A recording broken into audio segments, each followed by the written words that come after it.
Hello everyone, thank you for taking the time to check out my channel. In this video I'm going to be showing you a very easy and cheap way to clean your garbage disposal. Now you can buy different things in the store to clean your garbage disposal, but you really don't need to.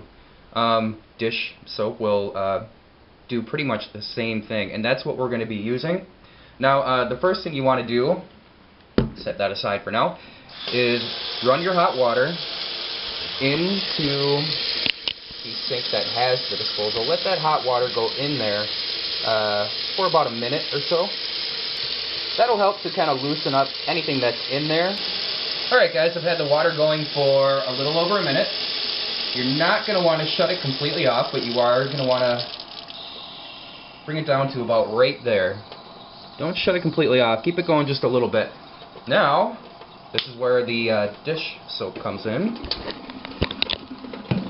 We're going to go ahead and dump a pretty good amount of it into the disposal. Alright.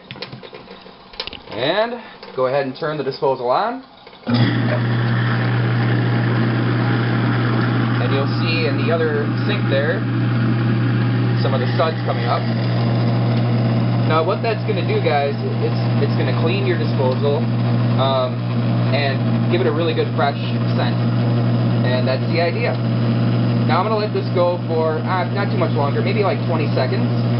Alright, I gave that a good run, probably about 30 seconds in all. And then rinse out both sides. And there you have it. It's got a good smell coming out of there. And it cost next to nothing. I paid $1 for the dish soap, so I mean, cheap. Well, thank you guys so much for watching. Please like the video, comment, subscribe, check out my other videos, and you guys have a good day.